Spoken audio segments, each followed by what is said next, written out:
नमस्कार, मी रोशनी लोखंडे. आपण बघत आहात अभिजित भारत. महाराष्ट्रात गुलेन-बॅरे सिंड्रोम म्हणजेच जीबीएस मुळे पहिला मृत्यू झाल्याचे समोर आले आहे.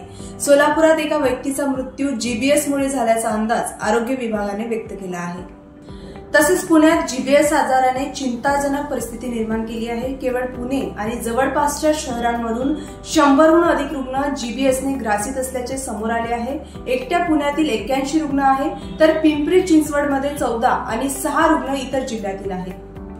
जीबीएस संशयित मृत व्यक्ती हा सोलापूरचा रहिवासी असून काही काळापूर्वी तो पुण्याला आला होता. पुण्यातच त्याला जीबीएस सिंड्रोमची लागण झाल्याचे समजते. मात्र या प्रकरणी अधिकाऱ्यांनी अद्याप फारशी माहिती दिली नाही.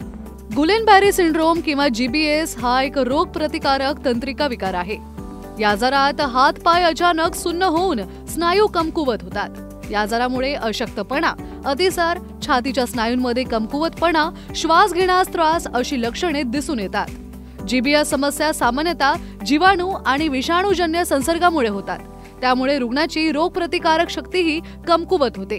या आजाराने लहान मुले आणि तरुण अधिक प्रभावित होत आहेत. मात्र चांगली बाब म्हणजे रुग्ण उपचारानंतर बरे होत आहेत. सरकारने लोकांना पिण्याचे पाणी स्वच्छ ठेवा आणि ते उकळल्यानंतर वापरण्याचा सल्ला दिला आहे.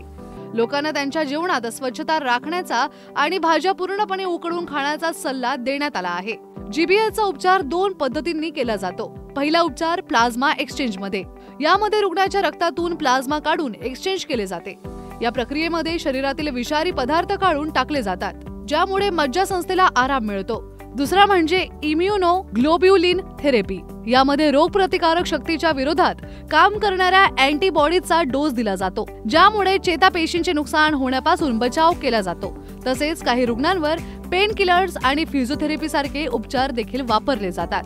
गुलेन-बॅरे सिंड्रोम हा आजार असा आहे की काही सर्दी खोकल्याचे आजार किंवा पोटाचे मोशन हे काही व्हायरसमुळे होतात. या केसमध्ये काय ते अँटीबॉडीज आपल्या नर्वस सिस्टीमलाच दुश्मन समजून नर्वस सिस्टीमचं खराबी करतात.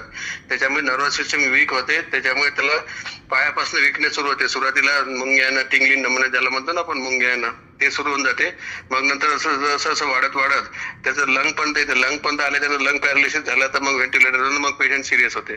ओव्हरऑल पेशंट हे बऱ्यापैकी चांगले होतात, पण 10 ते 12% पेशंट सिरियस होऊन एक्सपायर होऊ शकतात. तर त्याच्यापैकी काही पेशंट 2 महिन्यात बरे होतात, काही पेशंटला 6 महिने लागते. हा जो व्हायरस आहे, हा व्हायरस जे काही आहे, जसं सायटोमेगालो व्हायरस, एप्स्टेन बार व्हायरस, तुमचं mycoplasma pneumonia, even COVID, even Zika virus, हे सगळ्या व्हायरसचे इन्फेक्शन त्या केसमध्ये जनरली होते. रुटीनली हे कोणत्या जास्त पेशंटला होत नाही. हा आजार खूप दिवसाचा आहे. हा आजार जनरली मोर दॅन 50 इयर्स आणि ज्यांची प्रतिकारशक्ती थोडीशी हे डिस्टर्ब असते तशा केसमध्ये हा आजार होते. पण सध्या लहान मुलांमध्ये पण आजार व्हायला लागलेला आहे. आणि हा आजार झाल्याच्या नंतर याला ट्रीटमेंट जास्त नाही आहे. याला ट्रीटमेंट एक प्लाझ्मा फेरेसिस नावाची किंवा मग आयजी म्हणजे इम्युनोग्लोब्युलिन देणं हे त्याची ट्रीटमेंट आहे. फार रेअर केसमध्ये स्टिरॉइड द्यायचे, पण स्टिरॉइड देत नाही आता, कारण त्याचा काही डॉक्युमेंटरी एव्हिडन्स नाही आहे. क्लिनिकल स्टडी सुरू आहे त्याचे. आणि याच्यात आपल्या नागपुरात मेडिकल कॉलेजमध्ये आता या महिन्यात 4 केसेस झालेल्या. 4 पैकी एक आहे 8 वर्षाची, एक आहे 14 वर्षाची, एक आहे 19 वर्षाची आणि एक आहे 40 वर्षाचा. याच्यापैकी एक पेशंट एक्सपायर झाला, एक पेशंट सिरियस आहे आणि 2 पेशंट डिस्चार्ज झाले आणि एक छोटं बाळ ऍडमिट आहे. असे टोटल 4 केसेस आहे आमच्याकडे.